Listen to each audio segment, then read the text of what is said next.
அனைவருக்கும் வணக்கம். சற்று முன்பு வெளியான முக்கிய அறிவிப்பு. குடும்ப அட்டைதாரர்கள் பயன்பெறும் வகையில் ரேஷன் அட்டை வைத்திருக்கும் அனைவரும் கவனத்தில் கொள்ளக்கூடிய மிக மிக முக்கியமான மகிழ்ச்சியான அறிவிப்பை தமிழக அரசு சற்று முன்பு வெளியிட்டுள்ளது. இதை பற்றி விரிவாக தெரிஞ்சுக்கணும்னா இந்த வீடியோவை கடைசி வரைக்கும் ஸ்கிப் பண்ணாமல் முழுமையாக பாருங்கள். இந்த வீடியோக்குள்ளே போகிறதுக்கு முன்னாடி இந்த வீடியோக்கு ஒரு லைக் பட்டனை ப்ரெஸ் பண்ணிடுங்க. இது வரைக்கும் என்னோட சேனல் நீங்கள் சப்ஸ்கிரைப் பண்ணாமல் இருந்தீங்கன்னா மறக்காமல் சப்ஸ்கிரைப் பண்ணிக்கோங்க. கூடவே அந்த பெல் சிம்பிளையும் மறக்காமல் கிளிக் பண்ணிக்கோங்க. சரி, வாங்க இப்போ வீடியோக்குள்ளே போகலாம். தமிழ்நாட்டில் ரேஷன் பொது விநியோக திட்டம் மிக சிறப்பாக செயல்பட்டு வருகிறது. இந்த திட்டத்தில் செய்யப்படும் பல்வேறு மாற்றங்கள் தேசிய அளவில் பல மாநிலங்களில் கவனம் பெற தொடங்கியும் உள்ளது. பிற மாநில அரசுகளும் இந்த திட்டங்களை பின்பற்ற தொடங்கியும் உள்ளனர். தமிழ்நாட்டில் ரேஷன் கடைகளில் அரிசி, பருப்பு, சர்க்கரை உள்ளிட்ட பொருட்கள் அட்டை ரீதியாக வழங்கப்பட்டது. அட்டையை பொறுத்து பொருட்கள் வழங்கப்படும் விதமும் அளவும் மாறி வருகிறது. இந்த பொருட்கள் எடை மாறக்கூடாது, ஏமாற்றக்கூடாது என்பதால் அதை பாக்கெட்டில் அடைத்து விற்பனை செய்ய அரசு தற்போது முடிவு செய்துள்ளது. ரேஷன் கடைகளுக்கு பொருட்களை சப்ளை செய்யும் நுகர்பொருள் வாணிப கழகம் சார்பாக முக்கியமான உத்தரவு ஒன்று சென்றுள்ளது.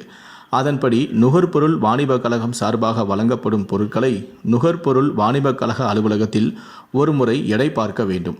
ரேஷன் கடைகளுக்கு வந்ததும் ஒருமுறை எடை பார்க்க வேண்டும் என்ற கோரிக்கை விடப்பட்டுள்ளது.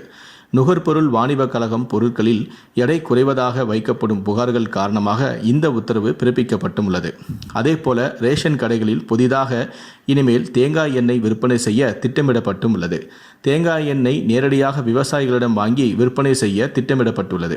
கடந்த லோக்சபா தேர்தலில் இதற்கான அறிவிப்புகள் பிரச்சாரத்தில் திமுகவினர் மூலம் கொடுக்கப்பட்டது.